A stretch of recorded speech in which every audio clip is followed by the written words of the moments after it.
It's the bad thing about doing this at home. I have dogs.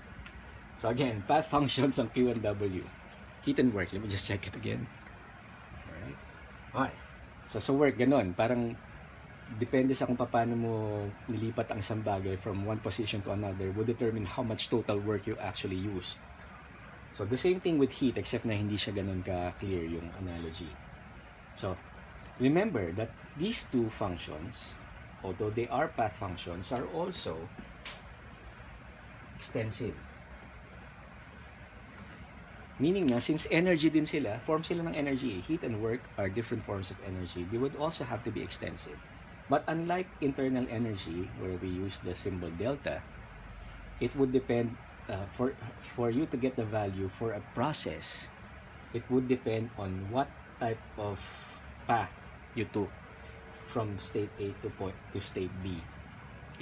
Hindi siya kagaya nitong delta E na ang kailangan mo lang yung final and initial values niya.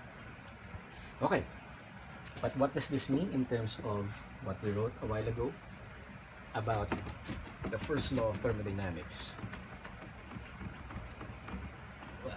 This is the hard part.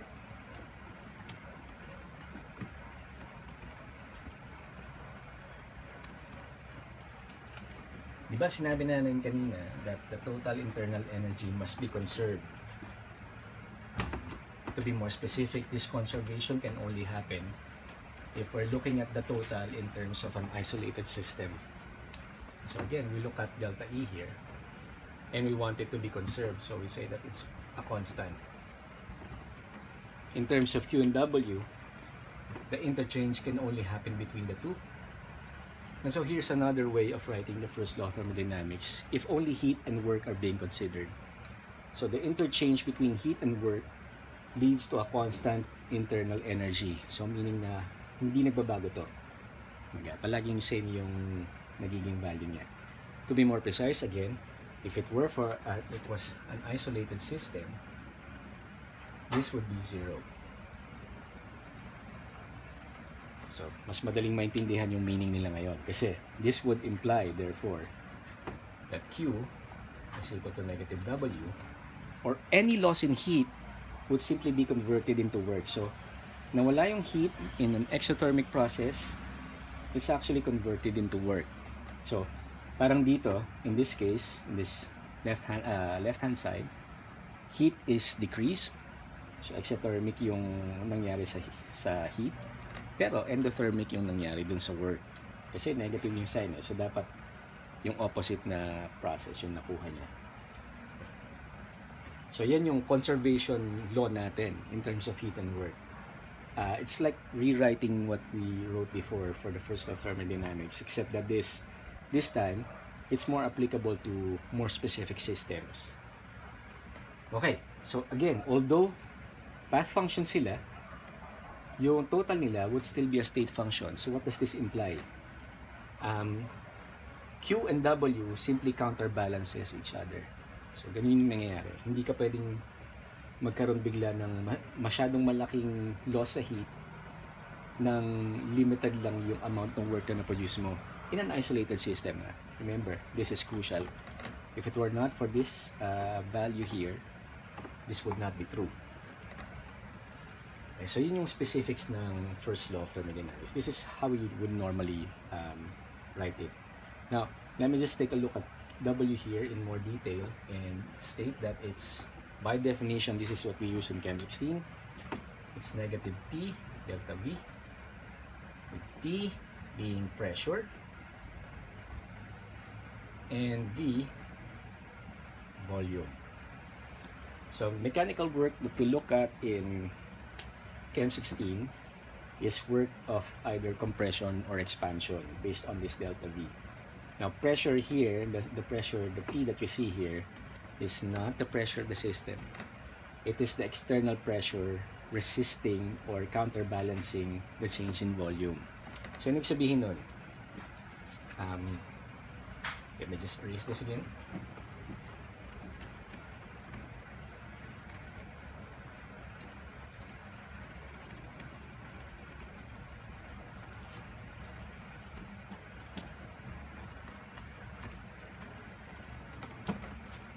It means that we go back to, diba, delta. So it must mean that it's indicative of a state function. And in this case, we write it as V final minus V initial. Okay, so V final, V initial ulit. That's like how we wrote delta E. So if you take a look at how we wrote it here, if the final volume is greater than the initial volume, it means that an expansion happened. So positive yung delta V. Kapag negative yung delta V, it means that the final volume is smaller than the initial. So just like in delta E. So what does this mean in terms of work? Take note of the negative sign here. If delta V were positive in the case of expansion, work is negative. Positive on delta V, work is negative. If delta V is negative, work would be positive. So why am I emphasizing it this way? That's because how we wrote it here follows the convention that we said a while ago. Na if the system gains energy, it's endothermic. If the system loses energy, it's exothermic. So that's where P comes in. Pagka nagkaroon ka ng expansion, lumaki yung volume, so delta V is positive, the overall work is negative, it would imply that it loses work. So what this means in terms of energy, in terms of work, so kapag exothermic yung implication niya, di ba? Kasi negative. This means that the system is doing work on the surroundings. And P here is the pressure that opposes that. So the system would expand up to the point where it yung pressure outside which counters it completely counters the expansion. In this case naman, where it's positive, that means na yung volume mo ay bumaba, then the surroundings are doing work on the system. So siya yung nagko-compress ng system mo naman. So in this case, the external pressure is working up to the point where it cannot compress the system anymore. So yun naman ibig sabihin niya. Okay, so sa expansion, kina-counter yung unlimited expansion. In the compression, titigil once yung external pressure, yung internal na pressure sa loob ng system equals that of the external pressure.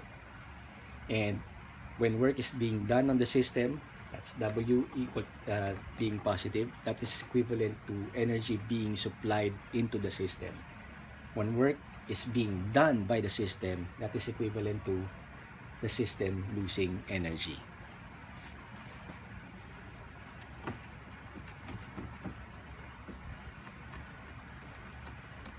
Okay, so what of Q? So Q natin again is heat. And this is what we relate to. Again, the most practical relation is to temperature. And like I said, did I say it a few minutes ago? Anything in thermal contact would soon have the same temperature. That's why temperature is intensive. But the amount of heat that each of the system in contact with, or each of the materials in contact with, would have to depend on their mass. So the more massive, the more heat it retains. So yun yung rule natin. Unlike W, hindi ganun ka-explicit yung pagkakaintindi natin ng heat, kasi itong heat talaga medyo special sa chemistry. It has different forms, and in fact, no, not different forms, different names. So one is when we call it just heat, and the confusing thing about this in Chem 16 is that whenever we talk about heat na Q, we normally relate the units of joules lang. But then we also have what's called enthalpy, which in this case would have units of joules per mole. So yun lang yung gusto kong hindi kayo ma-confuse. Ginagamit talaga to ng Chem 16 palagi, hindi ko rin alam. Mostly though, ang ini-imply nito is that enthalpy which we denote with delta H. So enthalpy to. Internal energy yung kanina. This is now enthalpy. State function again. Na unlike yung Q na heat, di ba? Ito state function na pero heat pa rin yung tawag natin. So wag lang kayo malito dun. Again, di ko alam ba't ginagamit ito ng Chem 16 pero this is our nomenclature. Ang units niya ay joules per mole compared sa joules lang for heat. Tapos ito, therefore, pag tingnan natin ng relationship na to, ng dalawa, this would be Q over N. Okay, so yun lang naman. A few things na we have to get rid of.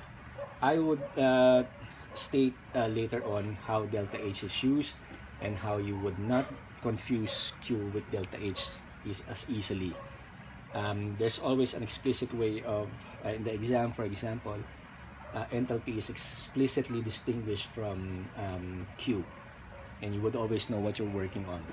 So, but let's take a look at enthalpy, because this is the main bulk of thermodynamics as far as Chem 16 is concerned. So we call enthalpy as the heat, so that's delta H, as the heat at constant pressure. So lalo lang natin pinapahirap yung definitions natin, but just hear me out for a bit. Yung kanina heat lang it's heat in any condition, yung Q. Whereas delta H is heat only at constant pressure. And that's why it's convenient for chemists. Kasi all of the things that you do in the lab do not require that the temperature is always the same, do not require na the volume is always the same, but would always be under constant atmospheric pressure. So, laging constant pressure siya. That's why this is important. So it's heat at constant pressure, whereas yung internal energy na diniscuss natin kanina, yung delta E naman, is heat at constant volume. And this is the relationship of the two. If you follow yung sinulat natin kanina, delta E is Q plus W, and we remember that this is just heat, then delta E is delta H plus P delta V. Sorry. Remember that W here is negative P delta V. Yeah. And so we have a relationship between the two. I am tempted to give you a more formal discussion on why this is so, but that's beyond the case of Chem 16. So let's just remember it this way. Heat at constant pressure, heat at constant volume. This is the relationship of the two. Okay. But then all of them, again, remember, since all of them have delta sila lahat, di ba meron? Pati ito, kahit na ito, kasi product siya with something na with one property na intensive with another property na extensive, all of them have the same unit. So it's joules per mole. All of them. So yun lang yung part na medyo malabo. Kasi when we write it here, it's actually joules lang. Huwag lang kayo malito. It actually is more anecdotal and historical than it is technical. This simply states, we write it this way in most books to simply state this is how we identify the conservation law as far as the first law of thermodynamics is concerned. But as in here, we're trying to discover its relationship, enthalpy with internal energy. Okay. Later on, when I give you the examples, this would all make sense. Why we choose certain units, and just by looking at the units, we would understand kung ano yung particular na property na tinitingnan nyo. Okay. Again, we emphasize that heat at constant pressure is what we relate to most chemical reactions, but these are not limited. Yung delta H natin is not limited to just chemical reactions. So, ang enthalpy can also relate to physical changes. So, chemical reactions relate to chemical changes, and physical changes relate to, say, state changes. And enthalpy is applicable to either. So, kaya physical change yan or chemical change, may enthalpy yan. But whenever it's in physical change to, and to be more specific, physical change na state change or phase change, meaning na solid to gas, liquid to gas, yung mga ganun. Then yung enthalpy natin takes the name of heat of blank. So yung blank na to would tell us what the process is or what the physical change is. So for say boiling, ang ginagamit natin is the enthalpy related to boiling. So say boiling of water at 100 degrees, it's the heat of vaporization. Because in boiling, what happens is you have liquid vaporizing into gas. Okay, so heat of vaporization. Sa melting naman,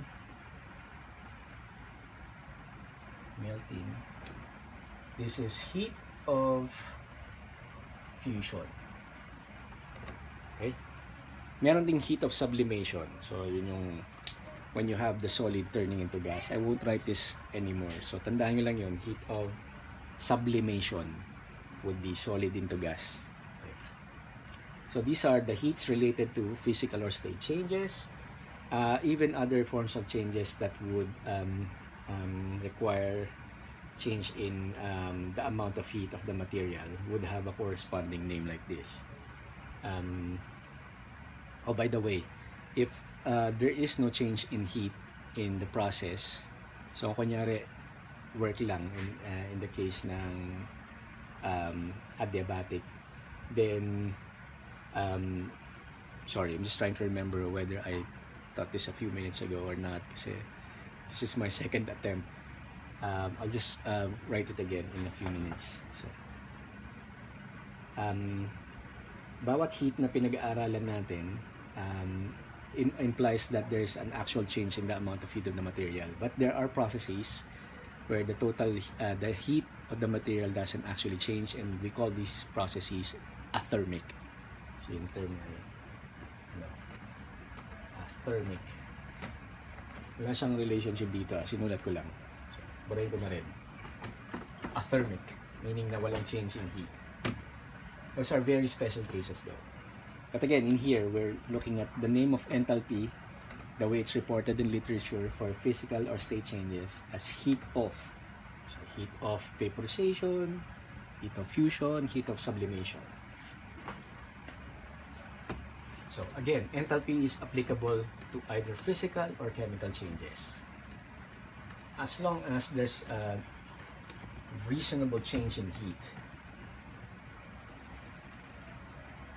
Okay, but what one thing that you would always note whenever we're talking about enthalpy is that, or changes where enthalpy is being applied to or associated with, palagi siyang mag-occur at one temperature. So a chemical reaction can have its own associated value of enthalpy, but this enthalpy only has meaning for a particular temperature.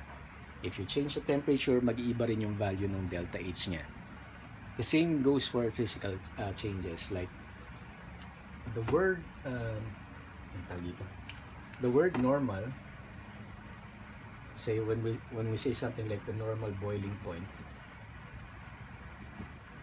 what we actually mean is that this is the temperature na 100 degrees. So particular yung temperature na yan dun sa enthalpy na related dun sa normal boiling point. So the normal boiling point of water would have this amount of heat that would be required at 100 degrees. If it's not boiling at 100 degrees, then there's a different value for the enthalpy. Yun yung point dun. So any physical change or chemical change, any process to which an enthalpy value can be ascribed to, would always be in the context of one particular temperature. So sa normal, that means na 100 degrees Celsius, pero it's only at 1 atmosphere. So just to make sure that we can tie this all up together, lahat ng may normal, it's measured at 1 atmosphere. Normal boiling point is 100 degrees at 1 atmosphere.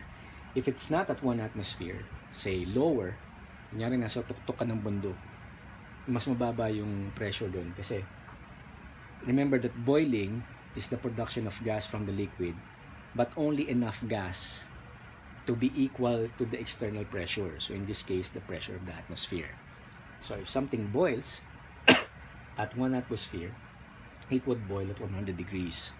But if the pressure of the atmosphere around it is not 1 atmosphere, at the top of the mountain it would be smaller, then water would boil at a lower temperature, and the corresponding enthalpy of vaporization would not be the same as that of in the case of 1 atmosphere.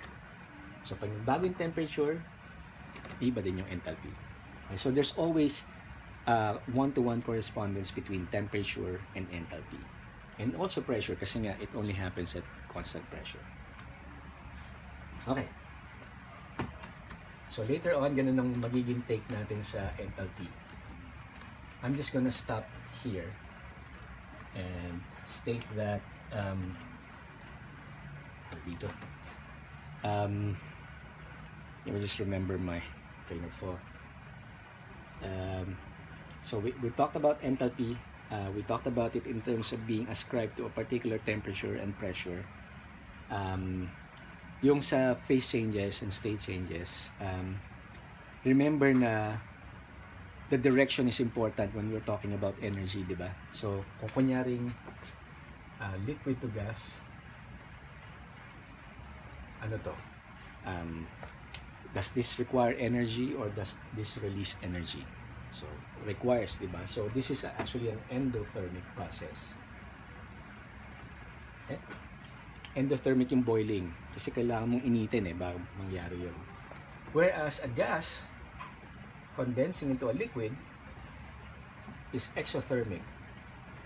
So this is what happens when it rains, and the reason why you feel yung, kung familiar kayo sa term na maalinsangan, that's it's getting hot before it actually rains. That's because the condensation of the water vapor into clouds actually releases energy or releases heat.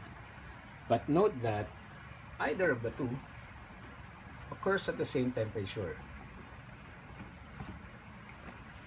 So yung boiling and yung condensation, as long as we're talking about the same substance, would happen at the same temperature. That's particular. That happens to all different forms of phase changes or state changes.